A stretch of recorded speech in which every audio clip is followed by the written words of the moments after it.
Hey Balko, this is your biology teacher and I welcome you all on our channel EduPassion. So here we have started this chapter number 12, class 12th biology subject biotechnology and its application. In this particular chapter we have talked about some research areas of biotechnology. We have started the biotechnological applications in agriculture, and in that particular topic we have talked about some qualities जो कि हमने genetic engineering के बाद में अपने plants को दी थी, crops को दी थी, जिसकी वजह से उनका फूड का जो प्रोडक्शन है या ईल्ड है वो बढ़ सके, मतलब कि गंगाधर को शक्तिमान जो बनाया गया था. And after that we have talked about the pest resistant plants. 2 pest resistant plants के बारे में या कैटेगरीज के बारे में हमने पढ़ा था. First one was the BT crop. BT crop में हमने एक ऐसी स्ट्रैटेजी को यूज़ करा जहां पर प्लांट जो है वो पेस्टिसाइड्स खुद प्रोड्यूस कर रहा है. दैट मीन्स वो टॉक्सिन्स को प्रोड्यूस करने लगेगा जिससे कि इंसेक्ट उसको खा के या आपके ईट करके किल हो जाएगा. ठीक है. दूसरे में हम लोगों ने एक ऐसी स्ट्रैटेजी को यूज़ किया था जो कि यूकैरियोटिक सेल्स में आपको नॉर्मली मिलती है, जो कि है आपकी आरएनए इंटरफेरेंस. आरएनए इंटरफेरेंस या साइलेंसिंग. दैट मीन्स जो आपके जेनेटिक मटेरियल है वो जब अपने आप को एक्सप्रेस करता है तभी कोई लिविंग ऑर्गेनिज्म सस्टेन रहता है. उसकी बॉडी में फंक्शनिंग कैसे हो रही है बेटा? जेनेटिक मटेरियल मेरा एक्सप्रेस कर रहा है अकॉर्डिंग टू द नीड्स. जहाँ पर भी आपकी उसकी नीड है, जिस पार्ट की नीड है वो एक्सप्रेस हो रहा है in the form of proteins और आपकी बॉडी रेगुलेट हो रही है, आप सस्टेन्ड है आपकी लाइफ. ठीक है. अब ये चीज़ को मैं रोक दूँ, मैं mRNA से या मैसेंजर आरएनए से प्रोटीन बनने की प्रोसेस को रोक दूँ, mRNA को मैं घूस दे दूं, है ना, ब्राइब दे दूं, उसको चुप करा दूं, उसको कॉम्प्लीमेंट्री उसका पार्टनर दे दूं. अब वो बोलेगा मेरे को मिल गया पार्टनर, अब मेरे को दुनियादारी से कोई मतलब नहीं, मैं ट्रांसलेशन कर ही नहीं रहा. तो प्रोटीन सिंथेसिस रुक जाएगी, जिसकी वजह से आपके क्या हो रहा था, जो पेस्ट था वो आपका मारा जा रहा था. ठीक है. तो ये हमारी कुछ बातें थी. Now today will be talking about the application, biotechnological application in medicine. Right. तो today's topic is what? Biotechnological applications in biotechnological applications in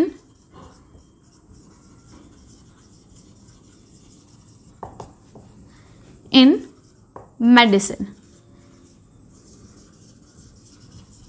हमने 3 एरिया को कवर करना है एप्लीकेशन में: एग्रीकल्चर, मेडिसिन और आपके ट्रांसजेनिक एनिमल्स. एग्रीकल्चर कंप्लीट हो चुका है and today will be talking about the medicine. ठीक है. मेडिसिन में क्या है बेटा? मेडिसिन क्या है? दवाइयाँ, ड्रग्स. ठीक है. अभी जो ड्रग्स हैं मेरे, थेरापेटिक ड्रग्स, आप इसको क्या बोलेंगे? Therapeutic drugs. ठीक है. क्या इंपॉर्टेंस है अगर मैं इन ड्रग्स को थ्रू जेनेटिक इंजीनियरिंग बनाती हूँ तो बेटा जो आपके रिकॉम्बिनेंट होते हैं, रिकॉम्बिनेंट थेरापेटिक या genetically engineered therapeutic drug, genetically engineered लिख दें, रिकॉम्बिनेंट लिखूँ? अच्छा रुको, ये लिखते हैं थेरापेटिक ड्रग्स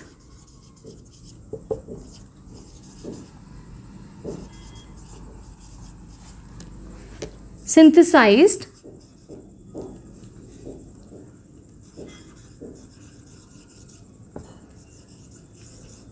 through RDT. ये क्यों है important? Through RDT. RDT is what? Recombinant DNA technology. लिखने की जरूरत है क्या? चलो लिख दिया जाता है. Recombinant DNA technology.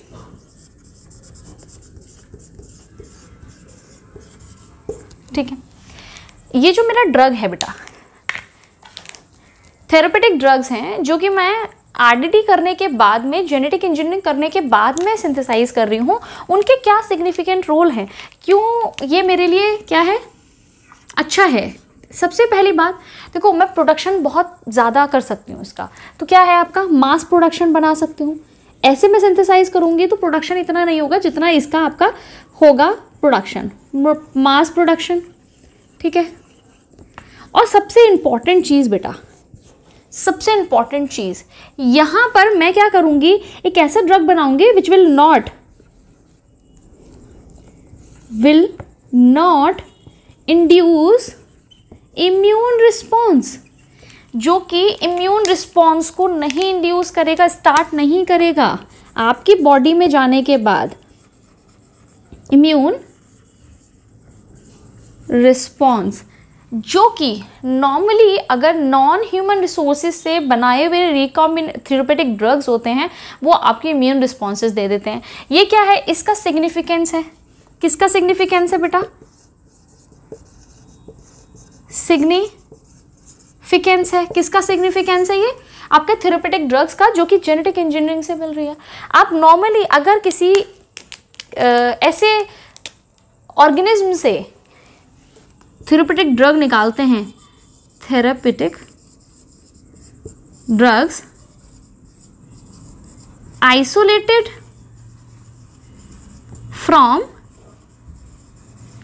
Non human resources, non human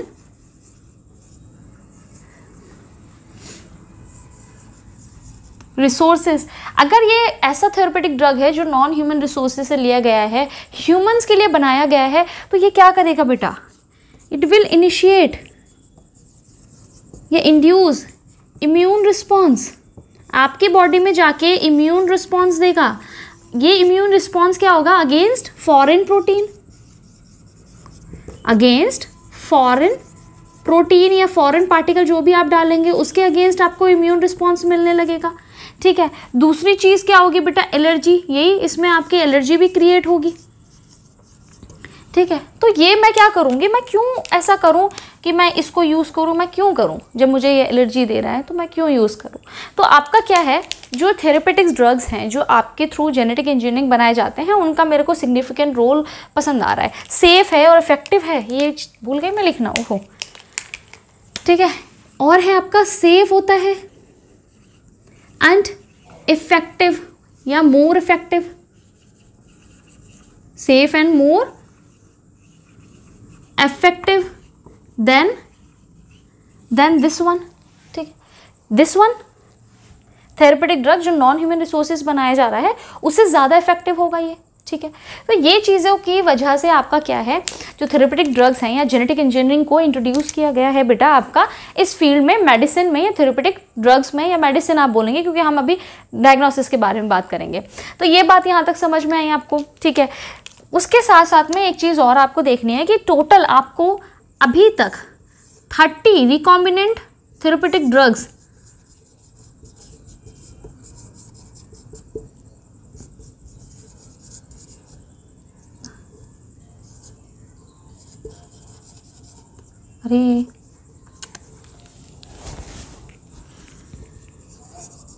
therapeutics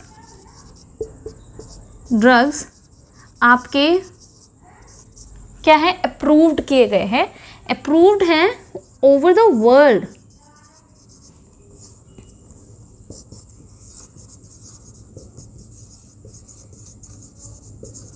पूरे वर्ल्ड में आपके 30 रिकॉम्बिनेंट थेरेपेटिक ड्रग्स जो हैं वो अप्रूव्ड हैं ऑलरेडी। ये नंबर इंपॉर्टेंट है, एनसीईआरटी में मेंशन्ड है, तो आपको याद रखना है। और इन 30 में से बेटा 12 जो हैं आपके, 12 जो हैं वो इंडिया में आपको मिल जाएंगे। 30 ओवर द वर्ल्ड और 12 इन इंडिया से। ठीक है। अब हम लोग क्या है बेटा, इसमें जो आपके 3 कवर करेंगे एरियाज, आपके बायोटेक्नोलॉजिकल एप्लीकेशंस इन मेडिसिन में 3 एरियाज को कवर करने वाले हैं बेटा।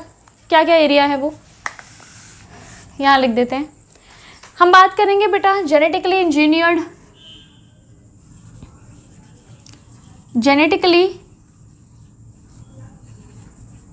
इंजीनियर्ड इंसुलिन की, जो कि मेरा आज का टॉपिक है। फिर हम बात करेंगे बेटा जीन थेरेपी की। Then will talk about molecular diagnosis.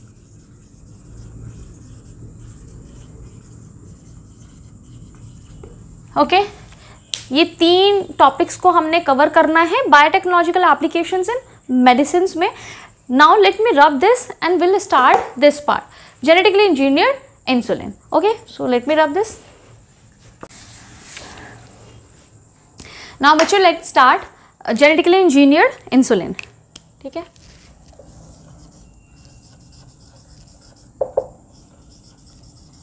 Genetically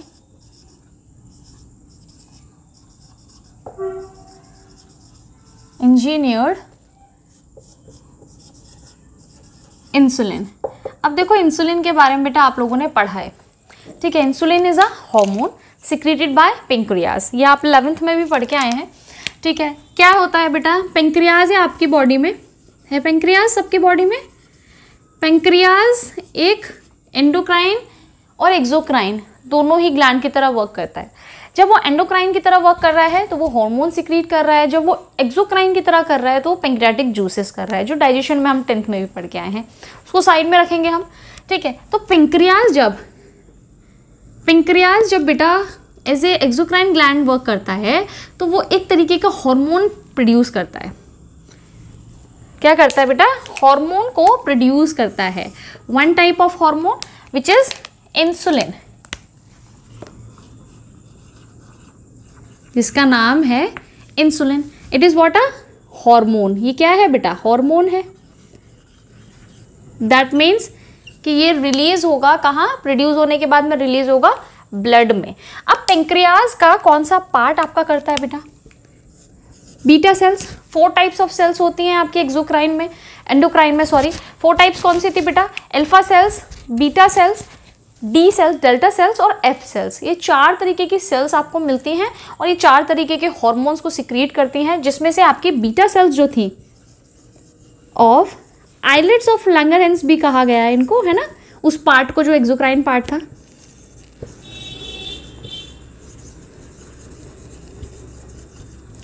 यहां से आपके इस पार्ट से इंसुलिन क्या हो रहा था, प्रोड्यूस हो रहा था, ठीक है। ये जो इंसुलिन है वो करता क्या था काम, अब इसका फंक्शन भी देखेंगे हम, ठीक है। इनका फंक्शन क्या था बेटा, ये आपके जो ब्लड शुगर है उसको लोअर कर रहे थे, लोअर्स, या फिर मैं लिख दूं हाइपोग्लाइसीमिक वर्क कर रहे थे, हाइपोग्लाइसीमिक था ये, हाइपोग्लाइसीमिक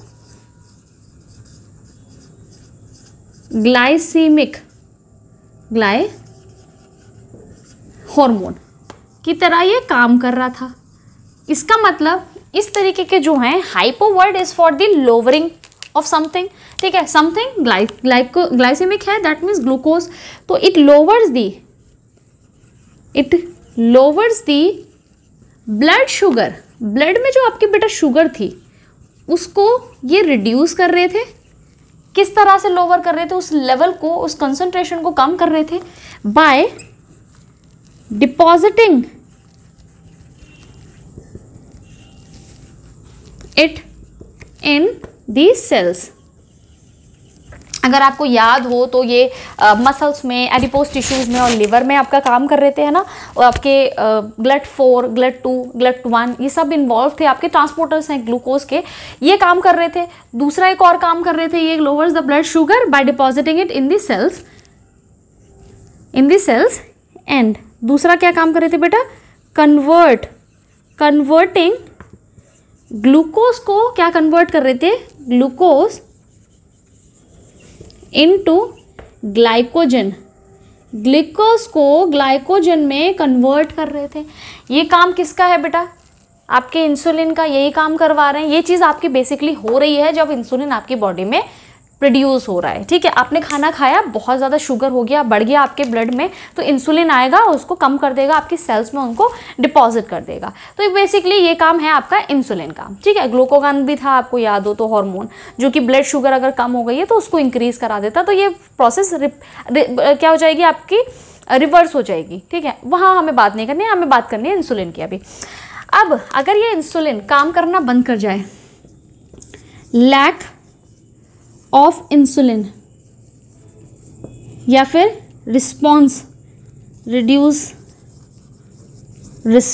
रिड्यूस्ड हो जाए इंसुलिन का, तो क्या होगा, तो बेटा इट कॉजेज अ डिजीज या disorder which is called as diabetes mellitus या टाइप 1 डायबिटीज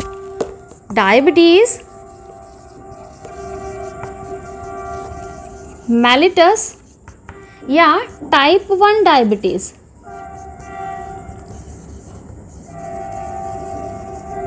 ठीक है, एक और नाम है इसका बेटा, क्या नाम है?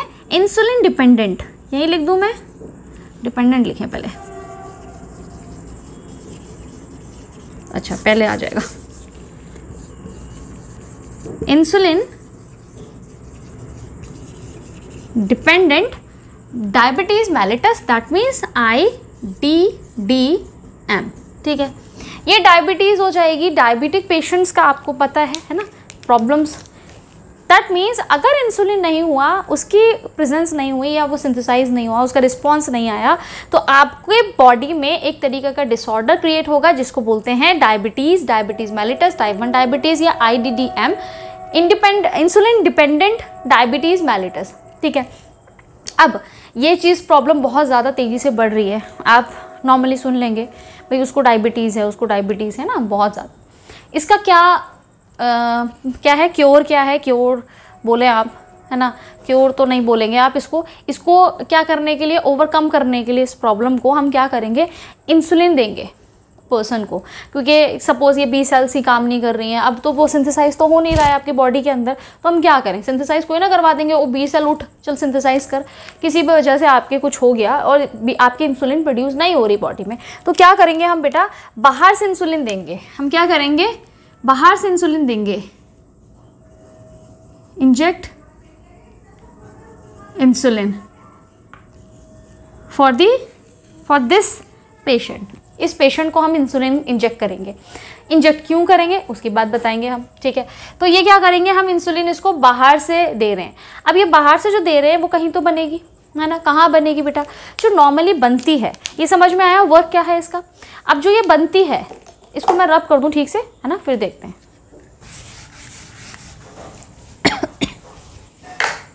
नाउ लेट्स सी बच्चों कि जो इंसुलिन है वो कहाँ से आपके आइसोलेट की जा रही थी। जो इंसुलिन हम दे रहे हैं पेशेंट्स को, पहले इंसुलिन जो दी जा रही थी बेटा,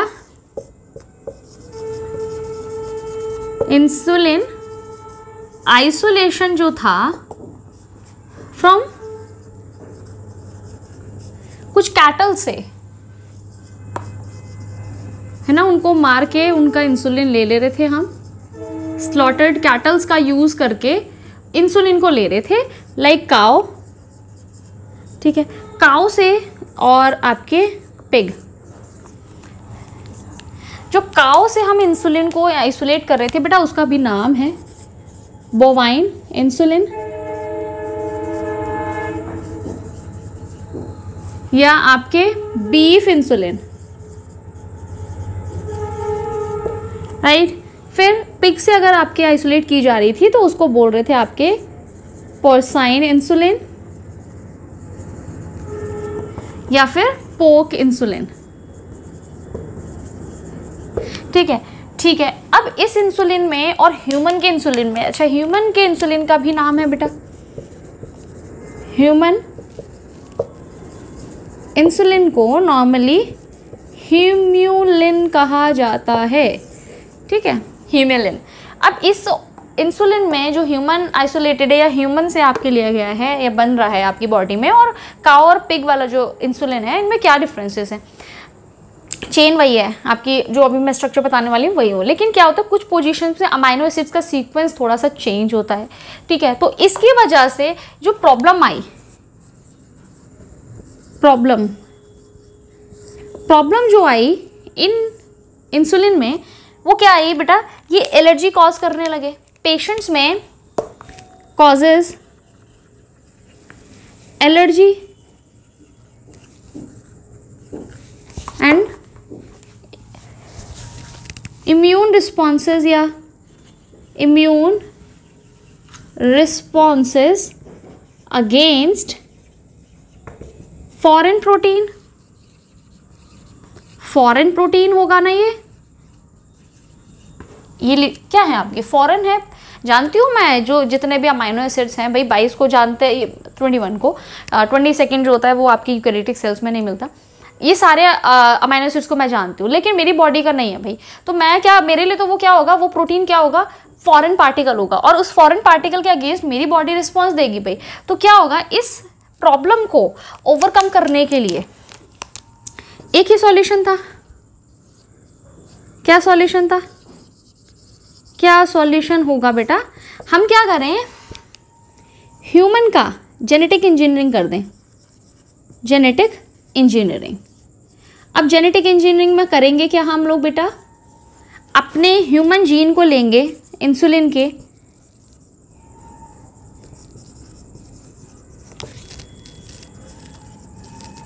इंट्रोड्यूस करा देंगे कहाँ पर,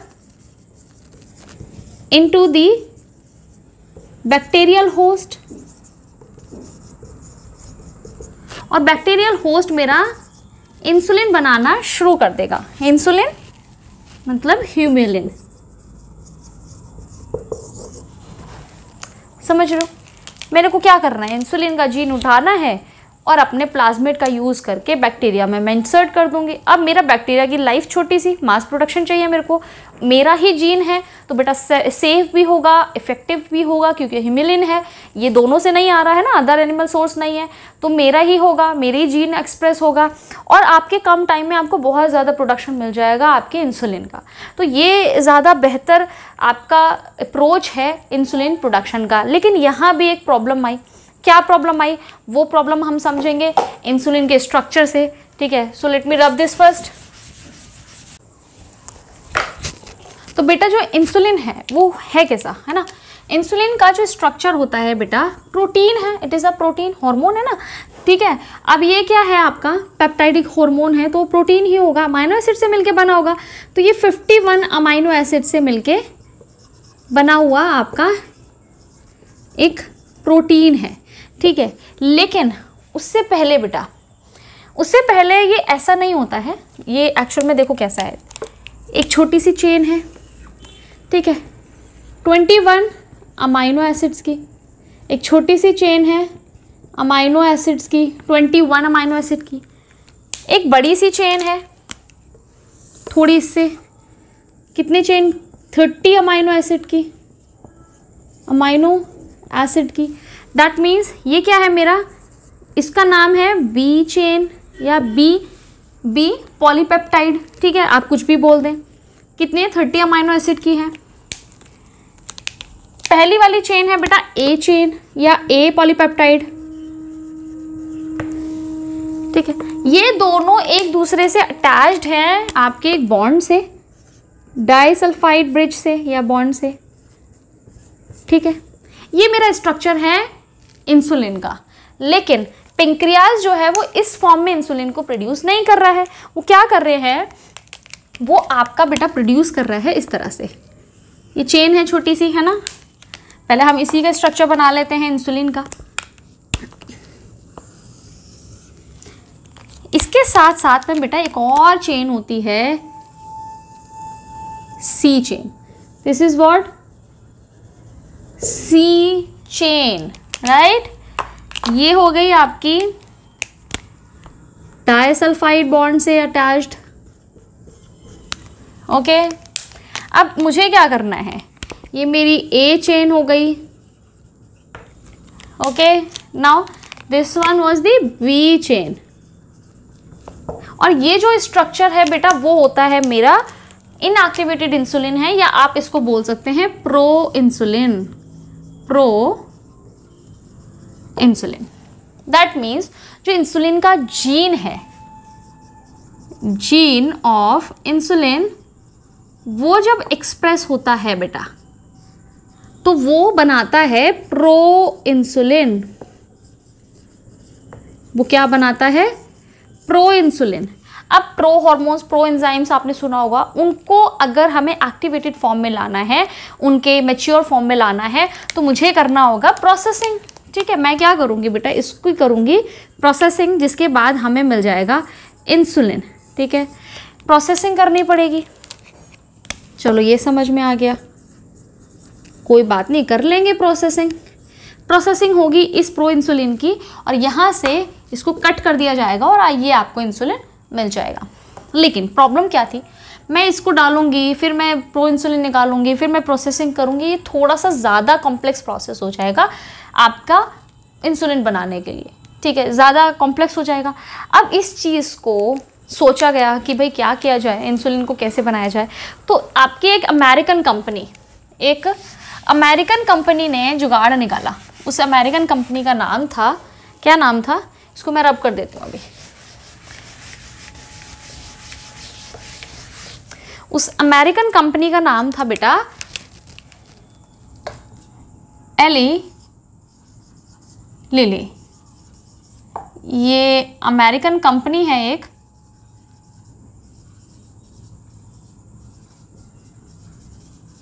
इसने क्या किया 1983 में इन्होंने ए चेन और बी चेन के कॉरेस्पॉन्डिंग डीएनए बनाया। क्या बनाया इन्होंने, मेरा क्या है ये बेटा, सपोज ये मेरा है, दो कलर से लिया है ना, अच्छा ये मेरा ए चेन है, ए पॉलीपेप्टाइड है, ठीक है, कितने अमाइनो एसिड का है, चलो इसके हमें अभी मतलब नहीं है।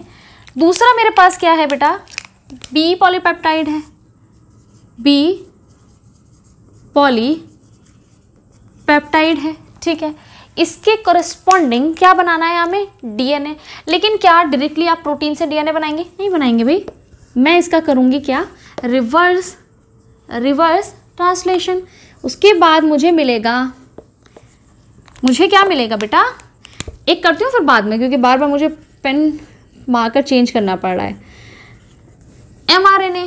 एमआरएनए के बाद में आपके मुझे क्या मिलेगा, रिवर्स ट्रांसक्रिप्शन से मुझे मिलेगा डीएनए, ठीक है, डीएनए। लेकिन इस डीएनए को जो रिवर्स ट्रांसक्रिप्शन से मिलता है बेटा, उसको बोलते हैं C DNA. C is for complementary.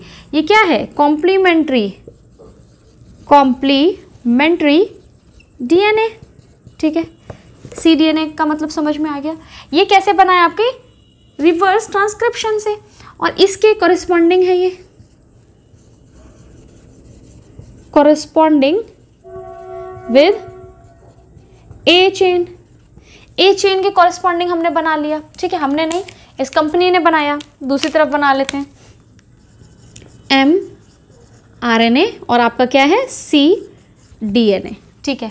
ये चीज़ मैंने कर दी, तो मेरे पास क्या आ गया बेटा, मेरे पास आ गया डिज़ायर्ड जीन। तो ये दोनों प्रोसेस क्या है, reverse transcription, this is what the reverse transcription, ठीक है। ये क्या हो जाएगा, reverse translation,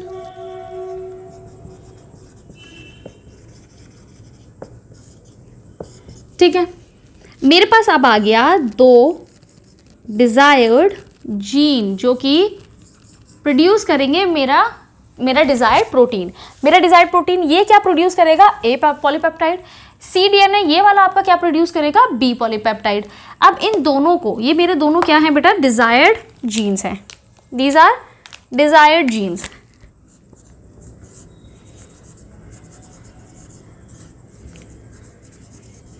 these are desired genes. अब मैं डिज़ायर्ड जीन को क्या करूँगी, मैं बेटा इनकॉर्पोरेट करूँगी प्लाज्मिड में। इसको मैं क्या करूँगी, प्लाज्मिड में इनकॉर्पोरेट करूँगी, मतलब वेक्टर के साथ में,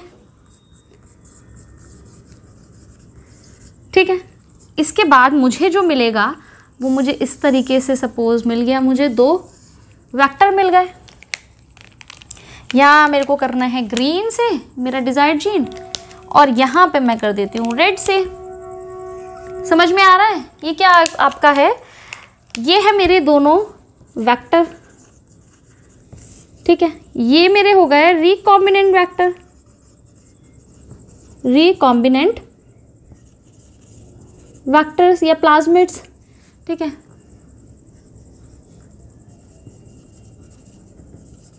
आ गए यहाँ तक बात समझ में। अब क्या करेंगे हम, इसको प्लाज्मिड में डालने के बाद बेटा इनका करेंगे transformation into the bacterial host. Transformation कैसे करेंगे, ट्रांसफॉर्मेशन आप जानते हैं, इसको क्या कर देंगे, ट्रांसफॉर्मेशन इन बैक्टीरिया। सपोज ये है मेरा बैक्टीरियल होस्ट, इसमें मैंने अपना क्या कर दिया, इस रिकॉम्बिनेंट प्लाज्मिड को ट्रांसफॉर्म कर दिया। तो मैं ये भी लिख देती हूँ, पहले मैं अब क्या बनाऊँ, पहले इसको बना लेते हैं। ये है मेरा प्लाज्मिड, रिकॉम्बिनेंट प्लाज्मिड है, राइट। इसके पास है ये दिख नहीं रहा होगा, कर लेना, ये ना ग्रीन है और यहाँ पर रेड है। अब इनका खुद का भी तो मटेरियल होगा, वो अपनी बात अलग है, ठीक है। ये मेरे क्या है, मैंने ये क्या किया यहाँ पे मैंने किया ट्रांसफॉर्मेशन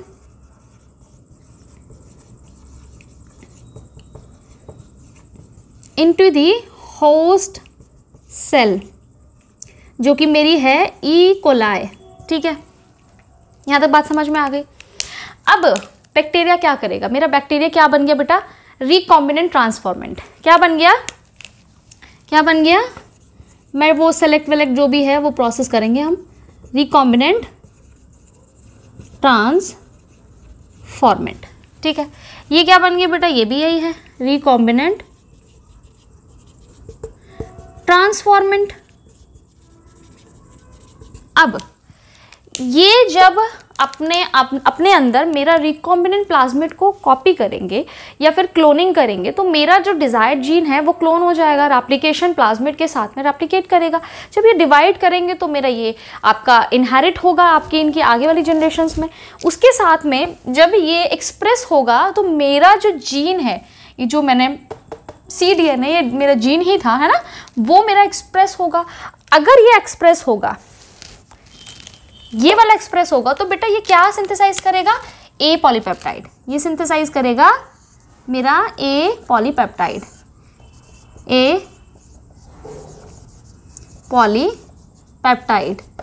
है ना, समझ में आ रहा है। ये जब आपका ये वाला बैक्टीरिया क्या करेगा, एक्सप्रेस करेगा मेरा जो डिजायर्ड जीन है, तो ये बनाएगा बेटा क्या, बी पॉलीपेप्टाइड। समझ में आ रहा है। अब आप बोलेंगे ये तो अलग अलग बन गए, अब हम क्या करेंगे बेटा, इन दोनों को एक्सट्रैक्ट करेंगे। क्या करेंगे, एक्सट्रैक्ट करेंगे, फिर लाइगेट या फिर कंबाइन कर देंगे, combine with together with double sulphide bond.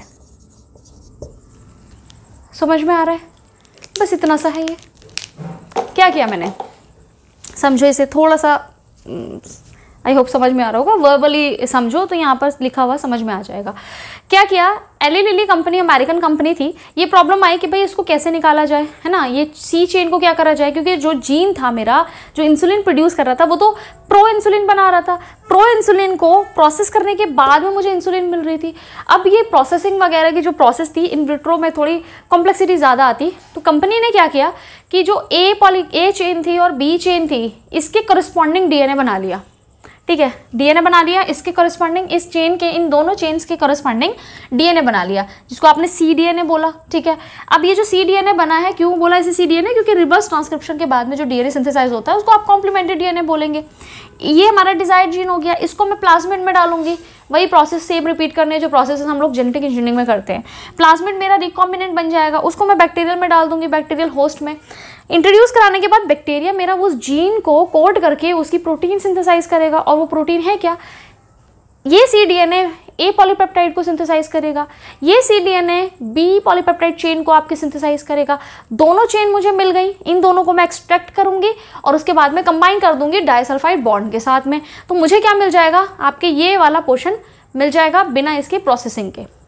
यहाँ तक बात समझ में आ गई बेटा, यही होती है आपकी जेनेटिकली इंजीनियर्ड इंसुलिन। ठीक है, उसके साथ साथ में एक चीज़ और बतानी थी आपको कि इंसुलिन को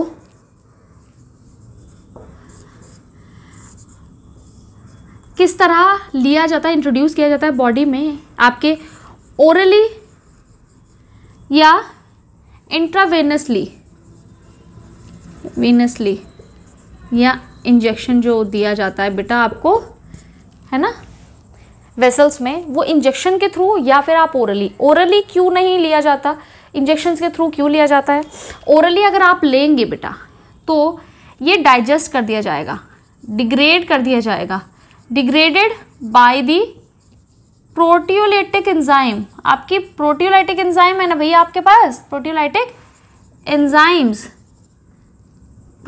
एंजाइम जो आपके इन गट, इन GIT गैस्ट्रोइंटेस्टाइनल ट्रैक्ट में आपके बहुत सारे प्रोटियोलाइटिक एंजाइम हैं, प्रोटीन है, इसको वो तोड़ फोड़ देगा, तो खाओगे तो बेटा वो डिग्रेड हो जाएगा। इसलिए आपके इंजेक्शंस के थ्रू आपके डायरेक्टली आपके ब्लड में दिया जाता है, क्योंकि आपका वो जो लंबा सा प्रोसेस है, खाओगे पचाओगे फिर उसके बाद ब्लड में आएगा, वो चीज़ सीन है ही नहीं। और वो सीन अगर करना भी चाहते हैं तो वो डिग्रेड हो जाएगा इंसुलिन, तो वो हम प्रोसेस नहीं लेते हैं बिकॉज ऑफ दिस रीज़न। और हम क्या करते हैं, इंटरवेनसली इंजेक्शन के थ्रू इंसुलिन को इंजेक्ट करते हैं अपनी बॉडी में। हार्मोन है, ब्लड में ही जाएगा, है ना, और जहाँ जहाँ इसके रिसेप्टर्स हैं वहाँ जाके अपना वर्क परफॉर्म करेगा। So this is all for today's lecture. I hope समझ में आया हो। नेक्स्ट लेक्चर में हम लोग जीन थेरेपी की बात करेंगे और मॉलिकुलर डायग्नोसिस की। उसके बाद आपका biotechnological applications in medicine complete हो जाएगा। आई होप लेक्चर समझ में आ रहे हो। नेक्स्ट लेक्चर तक पढ़ते रहिए और गॉड ब्लेस यू ऑल।